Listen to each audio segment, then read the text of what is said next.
Bismillahirrahmanirrahim. Assalamualaikum warahmatullahi wabarakatuh. Welcome to Shaping Tomorrow in IKIM FM. You're with me, Syafiq Burhanuddin, Senior Research Officer at IKIM.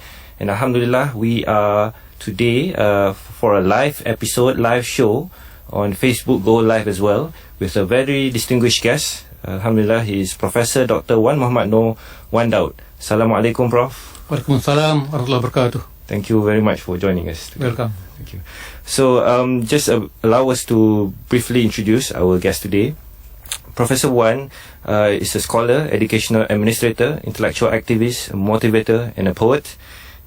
Previously, he was the founder and former director of the Center for Advanced Studies on Islam, Science and Civilization, CASIS, located at UTM, Kuala Lumpur. In terms of his educational background, he obtained his bachelor's in life sciences, master's in education, and PhD in Islamic thought from the University of Chicago under the tutelage of the renowned Professor Fazlur Rahman. Subsequently, he served at the International Institute of Islamic Thought and Civilization, ISTAC, at the invitation of Professor Dr. Syed Muhammad Naqib Al-Attas, which he would later on held the deputy director post.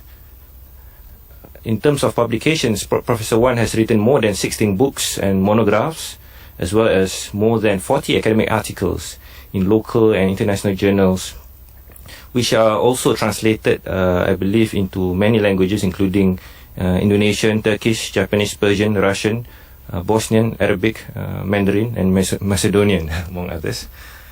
So Professor Wan also occupies a number of international advisory role on different institutions and universities. So Professor, we'd like to benefit from your experiences throughout the years, and from your travels and your engagements with Muslims and scholars and intellectuals and all people from different parts of the group all over the world.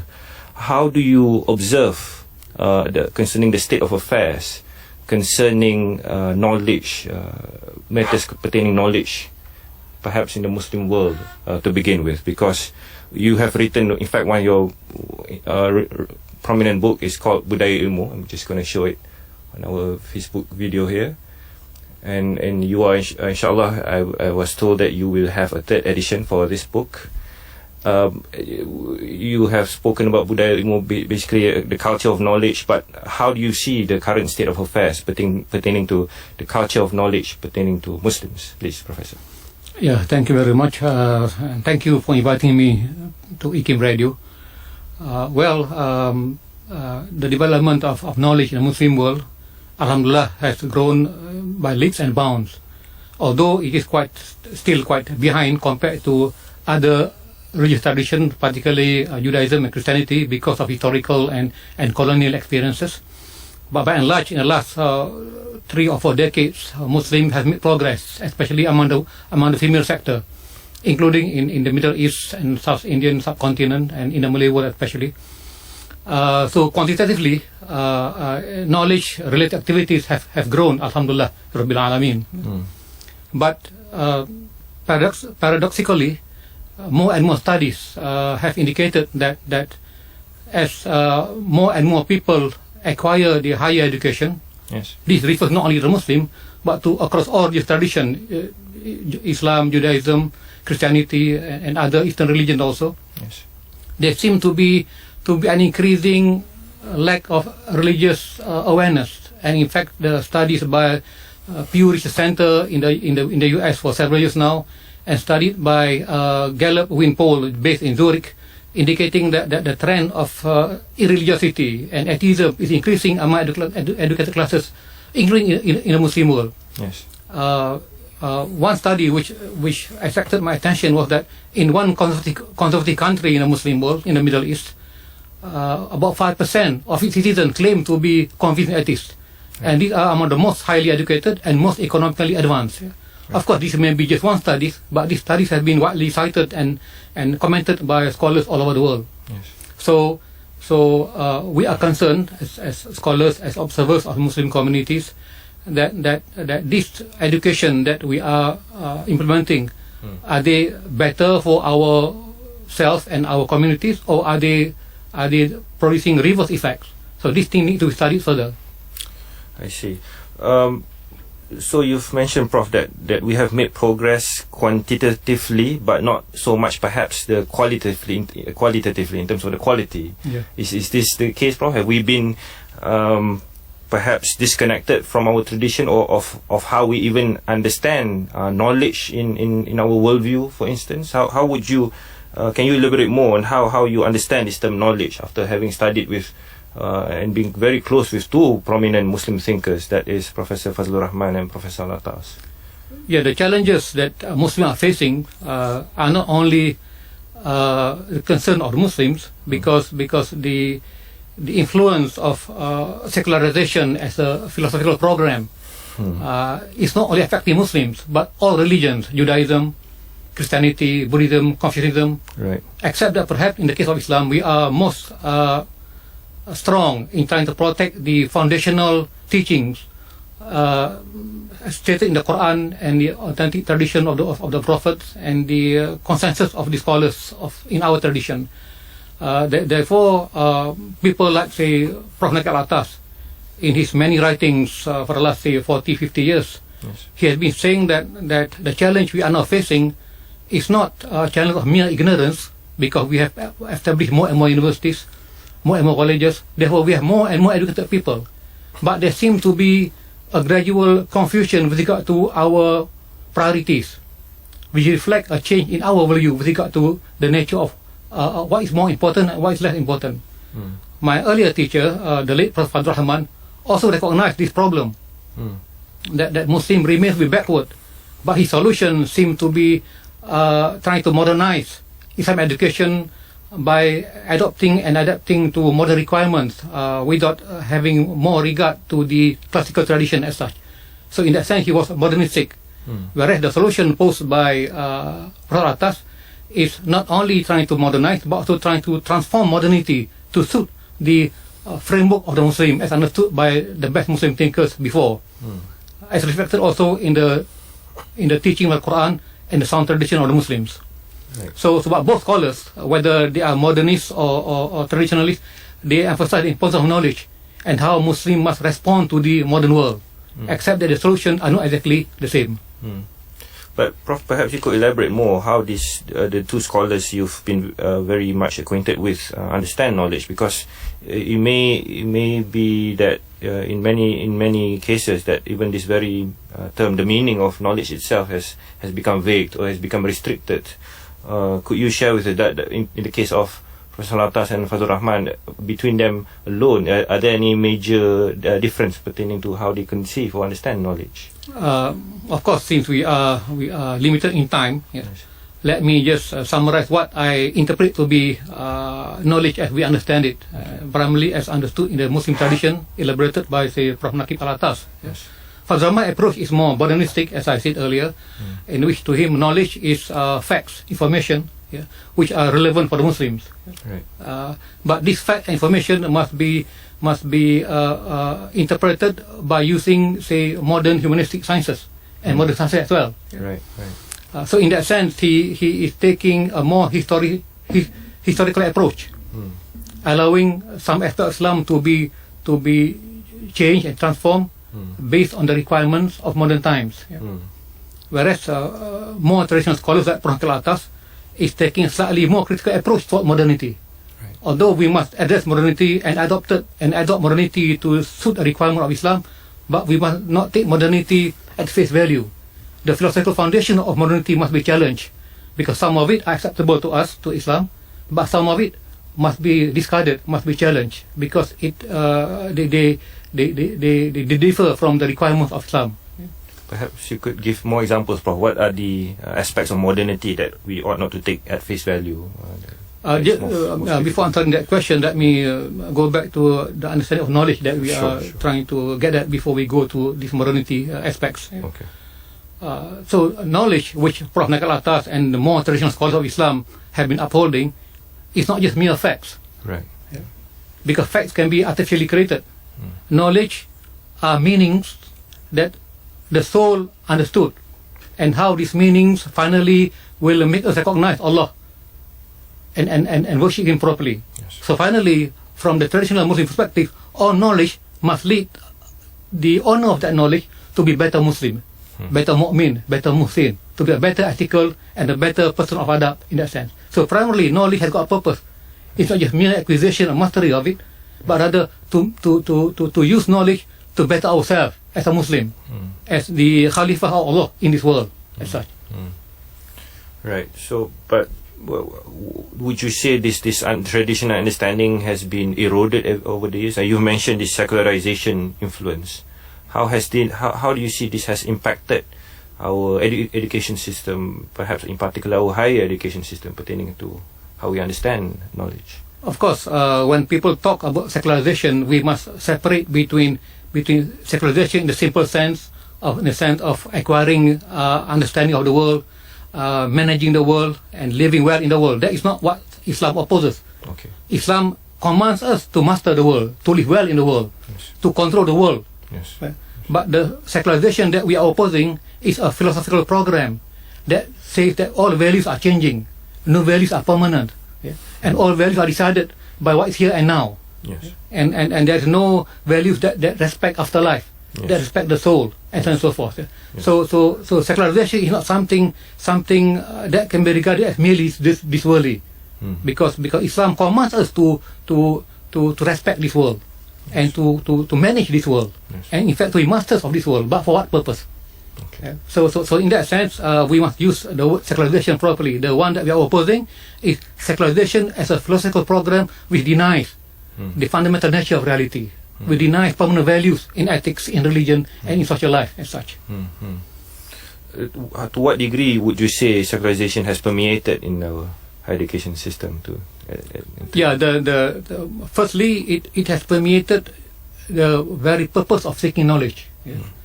Right now, for example, if you read, say, pamphlets of universities, of schools, or even madrasa, the mentioning of acquisition of knowledge is only to acquire certificates and degrees, to develop skills, and to become better citizens. While these are not negative in themselves, but they are limited, because the very purpose of knowledge from the worldview of Islam is to be a better person, finally. Yes. To be a good person, a man of right character and right adab in that sense. So whatever they are, they can be a citizen of Malaysia, they can be a citizen of Malaysia, of Indonesia, of other countries. In fact, in the modern world, where people move around so fast and so often, where projects are mostly international, to develop an educated person who is going to be a global person, a global citizen, would demand the purpose of education to be as what was originally Islamic. That the purpose of education, of seeking knowledge, is to produce a better person, a person with a right worldview, with God consciousness, and with a good and proper akhlaq and adab as such. I see. So the purpose has been compromised a bit already, Right. because the stress on good character rooted in taqwa, with respect to development of community and self, has been taken for granted. Prof, we would like to link this conversation to the book that we mentioned earlier, which is Budaya Ilmu. This is a very interesting phrase. I mean, to our limited knowledge, not many has discussed about it, but yet we feel it's still very much pertinent and relevant, especially for our for not only for our education system, but even for our individual lives. Because, as you said, many things has been many understandings about the pursuit of knowledge has been perhaps eroded, if we can say, put it that way. But can you tell us a little bit more about this book of yours, Penjelasan Budaya Ilmu, originally written in Malay? What is it that you seek to do with this book? What was the background of this book? Why do you focus on the culture of knowledge? Yeah, as a scholar, we must try to respond to the requirement of our time. In those days, the Ministry of Education was trying to respond to the demand in the international circle, which promote the culture of knowledge everywhere, in the organization, in the nation. So our ministry at that time was trying to inculcate that culture. So as a scholar, we must try to help that. We must try to elucidate so that the right understanding of what is knowledge, what is the culture of knowledge, suitable for our times, must be inculcated in our institution, in our education system, in our society. Yes. So in that book, I try to briefly elaborate. In fact, looking back, I think that I'm trying to follow unconsciously the writing of Said Al-Andalusi 1,000 years ago, who wrote a book called Tabaqat al-Umam, in which he talked about the culture of knowledge in the among the Greeks, among the Romans, among the Akkadians, among the Persian, among the Hindus and Chinese also, and among the Muslims also. In our case, of course, I only know the book later on, after I completed this book and it has been circulated in time. But my approach is also comparative. I compare the culture of knowledge among the Chinese, among the Japanese, among the Europeans and Americans, and the Jews and Hindus as well. But my emphasis is more on the Muslim culture of knowledge, which I thought has been neglected. Said Al-Andalusi was living in the apex of Islamic period. There was no need for him to elaborate on that.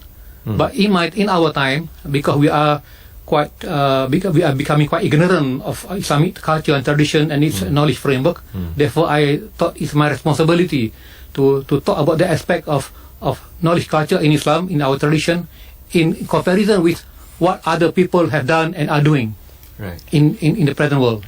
Right.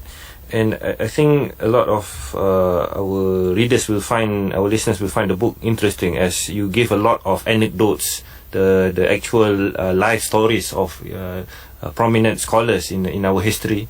But can you perhaps explain to us more what do you understand by knowledge culture as such?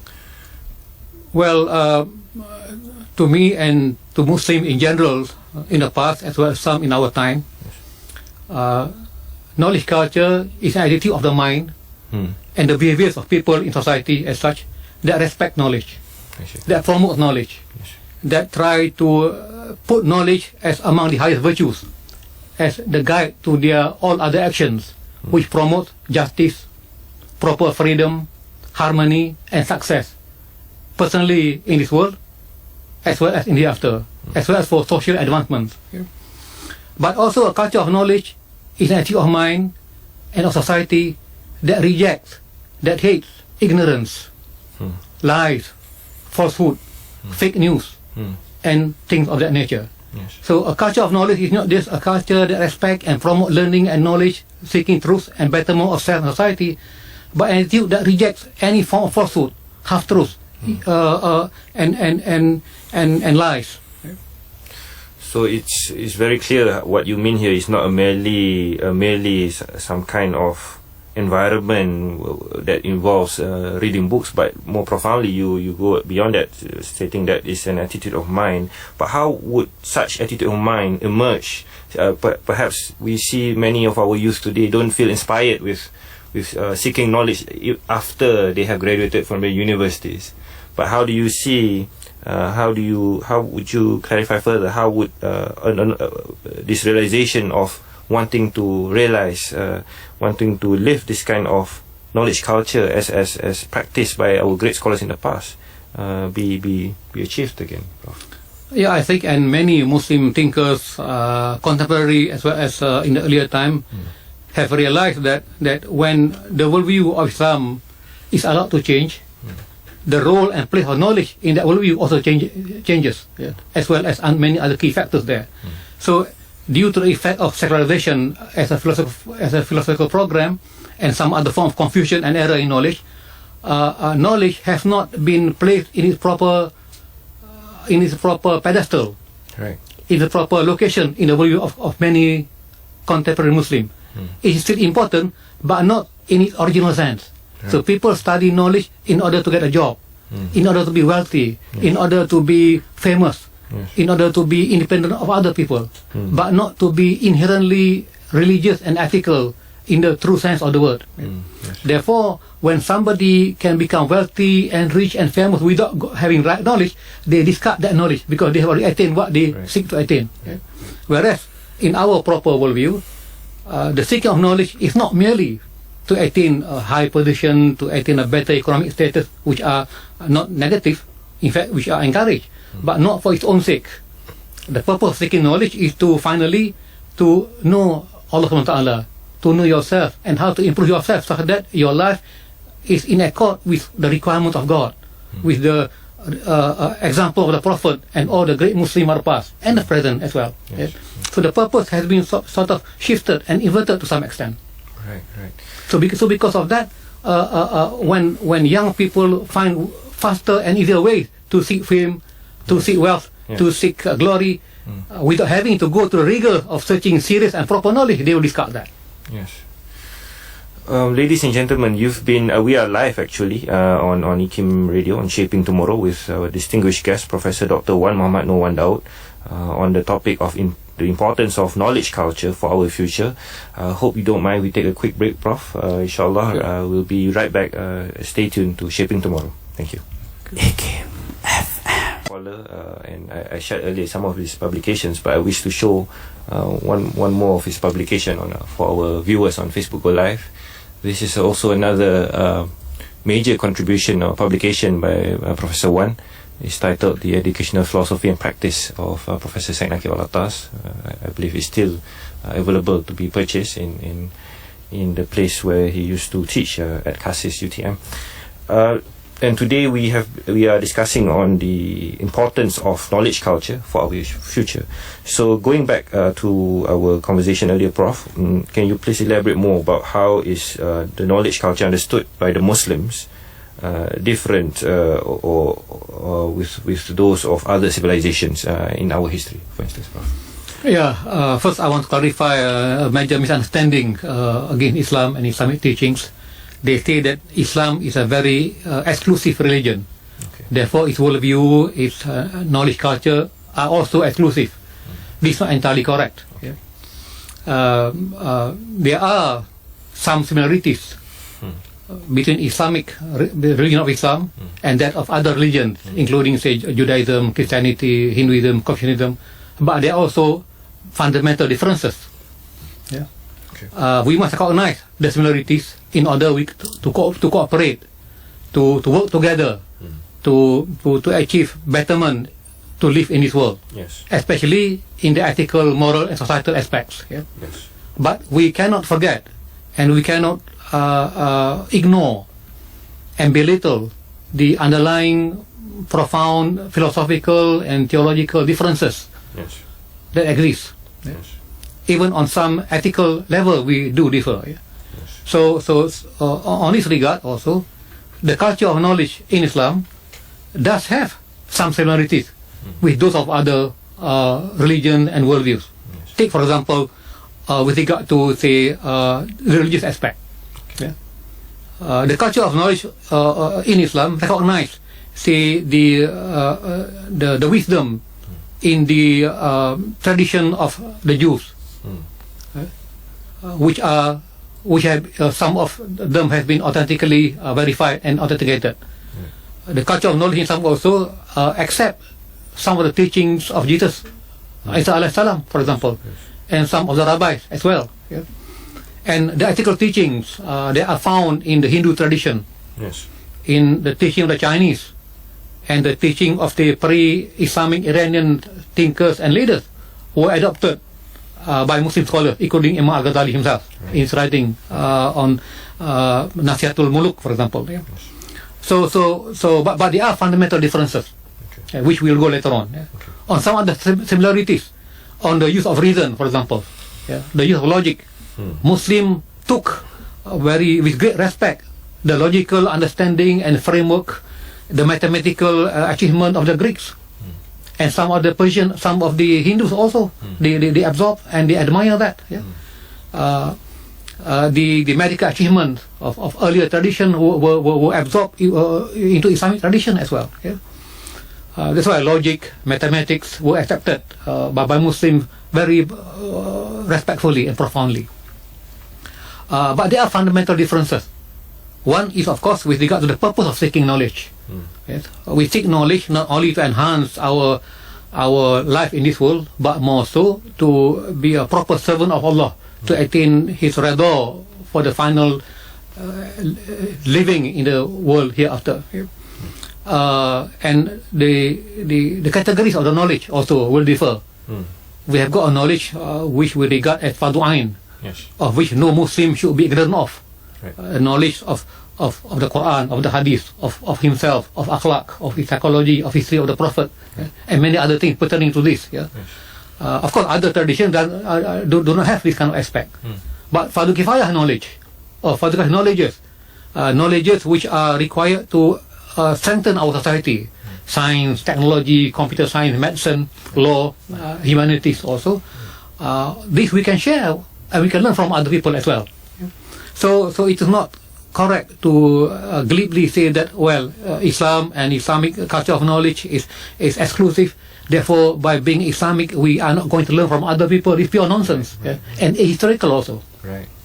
Which does happen, of course. Some stupid Muslim, ignorant ones, and narrow-minded ones say that. But that's their problem, not the problem of Muslim. That's why we need to enhance and to inculcate this proper culture of knowledge of the Muslims. Right, Prof.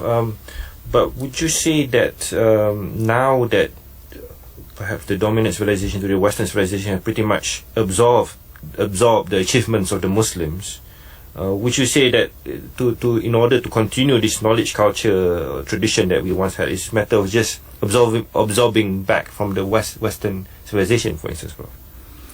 Yeah, first, when I said just now that we can benefit from the knowledge that are offered by other culture and civilization like science, technology, medicine, yes, we must do that. We must not do that imitatively, sure, but rather we must do that critically.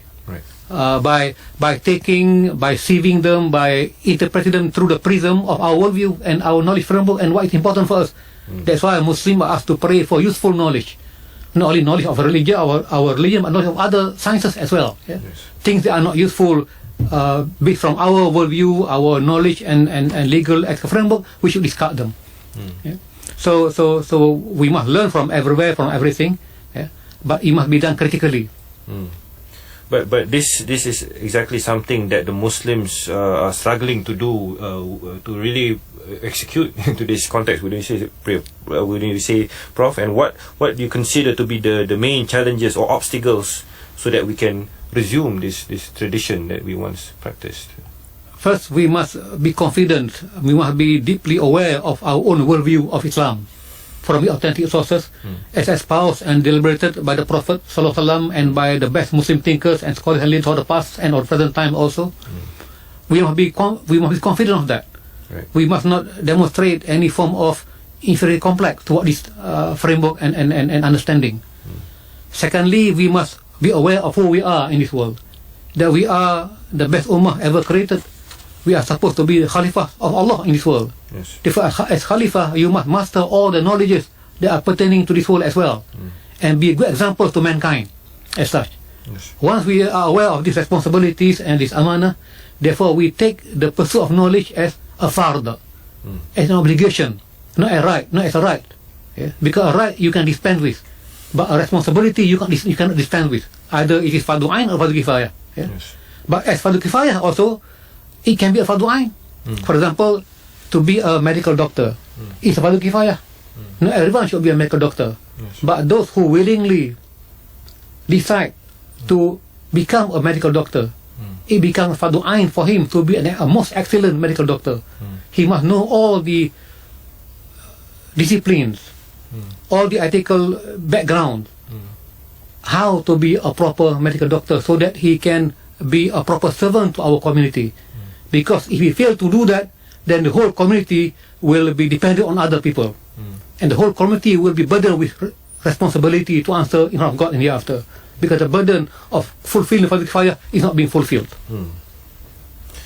But would you say there are deliberate attempts perhaps to not allow Muslims to become independent, intellectually? But would you say there are deliberate attempts to ensure that the Muslims remain passive consumers of the dominant civilization of the day? I know, but we don't want to be trapped into this conspiracy theory, right, that there are external factors which want to continue to make Muslims subservient to dominant cultures, right, although they could have been. Yes. But most importantly, we must look into ourselves. If we are lazy, who made us to be lazy? If we are confused, who made us to be confused? We can unconfuse ourselves. We can raise ourselves up to be hardworking, to be dedicated, to be persistent in our pursuit of knowledge, to fulfill God's command, to be better members of our community, as far, not as right, in that sense.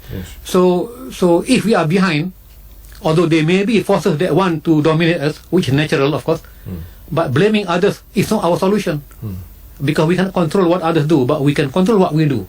we must reorient ourselves to understand this worldview again, and to inculcate within ourselves through that worldview the proper culture of knowledge, to respect knowledge as it truly is, as one of the highest virtues, and as the foundation of all the other virtues.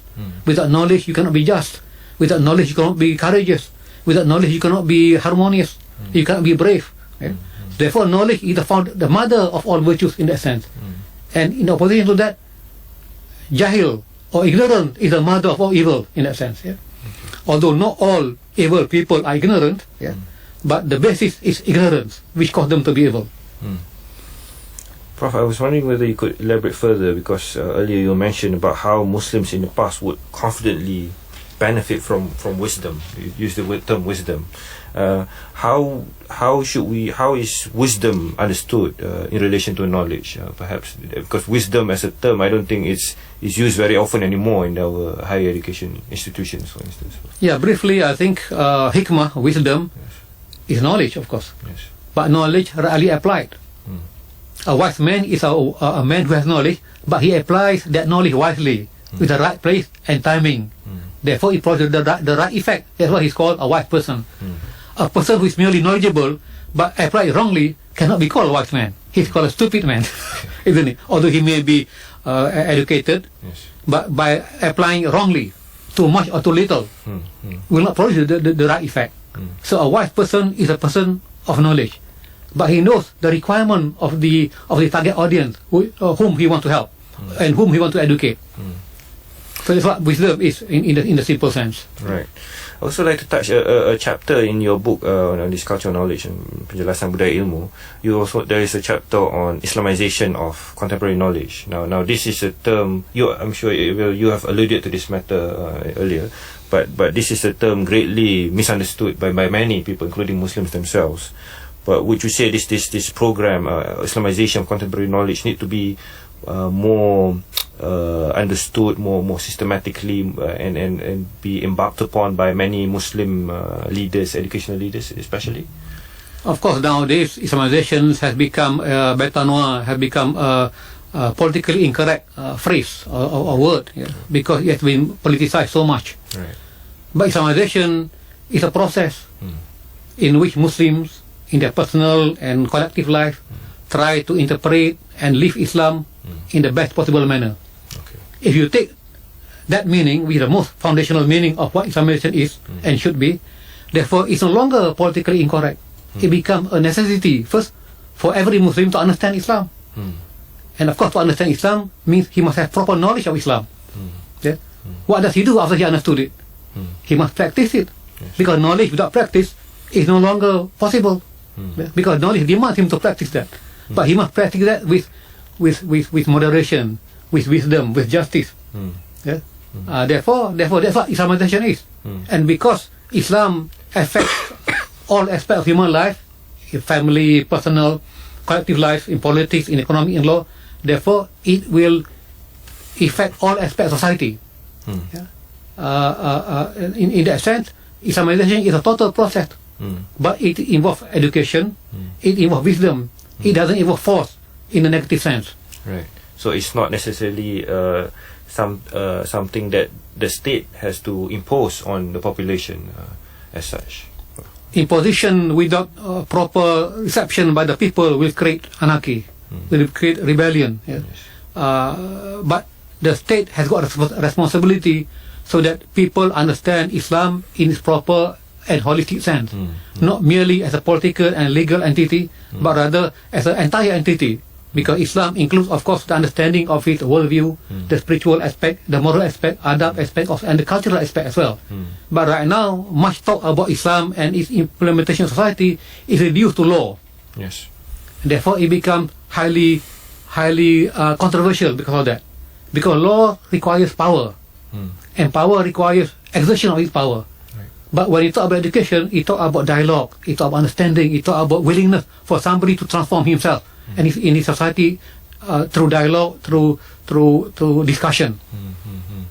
Also, in your book, you've mentioned the fact that Islamization as an educational process, it's something that has took place in Malaysia and the Malay archipelago for centuries, Prof. Perhaps you could share with our listeners more about how this occurred in our history, Prof. Yeah, of course. The story of the Islamization of the Malay world and how Islam came here and was brought here and spread is quite unique. Because even though Islam was never spread by the sword or through the sword, Yes. but in other part of the world, Islam went together with a military expansion. The conversion to Islam itself rarely happened by force, Yes. although they were isolated cases. But these are more exception than the rule. But in this part of the world, from the beginning when Islam made itself present here, say in 10th, 11th century, and later on became dominant in 13th, 14th, 16th century onwards, for example, not a single military presence was noticed. Although later on the Ottoman were trying to support the Acehnese and the Malaccan to fight against the Portuguese, that was much later. Right. But the establishment of Islam itself as a regional religion came through education, brought by prominent scholars of Sufi tradition coming from Hadramaut, who came from Champa through India, but they were people from the family of Sayyidina Ali. They are called Alawiyun. They were scholars, and some of them were traders. Later on, they brought the Islam that is original to our tradition, and they inculcate adab, understanding, they intermarry with the local population, they enrich our culture also. So that process of Islamization, which unify this part of the world, from Champa all the way to Papua New Guinea, to Aceh, to Patani, unify this part of the world through a single language, which is the Jawi Malay language, with a single fiqh mazhab, which is Shafi'i mazhab, with a single theological school, which is Ash'ari theological school, and with a single outlook toward tasawwuf, which is the Ghazalian type of tasawwuf, for example, which is intellectual and comparative in that sense. Therefore, this happened through education, not through force. Right. So we thought that kind of framework would be most relevant to the Muslim living now in other part of the world. That if you are to spread Islam again, we have got to do it through teaching, through giving good examples, through marrying and through participating in local societal activities. You cannot isolate yourself as such. But you master the local languages.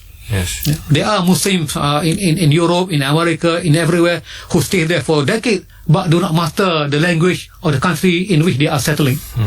Sure.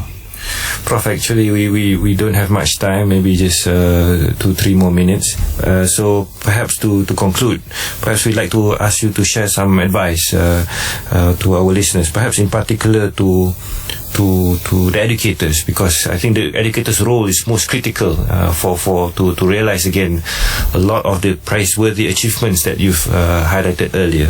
What's your advice to educators out there, Prof? Of course, when you say educators, I'm sure you are not referring to a profession of education as such, because from our worldview, culture of knowledge, for example, parents are educators too. Even medical doctors are educators. Politicians are educators too. Then when you say educator, you mean everybody. As such.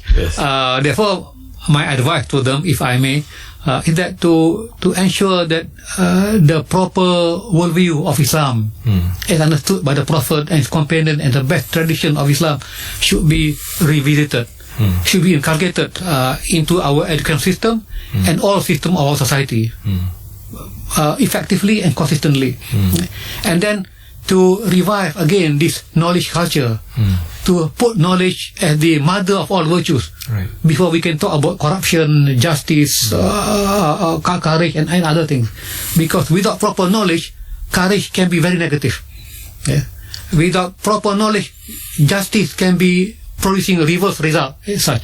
Therefore, with proper knowledge, holistic and comprehensive, taking into cognition our own tradition as well of tradition of other culture and civilization, will make us better and stronger again, inshallah.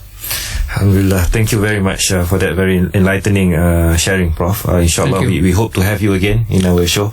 I'm sure I hope to come again if I'm invited. Ladies and gentlemen, you've been with a very distinguished guest on Shaping Tomorrow, Professor Dr. Wan Mohd Wan Daud. Thank you once again, Professor Wan. With that, wabillahi taufiq wal hidayah. Wassalamualaikum warahmatullahi wabarakatuh. Waalaikumsalam warahmatullahi wabarakatuh.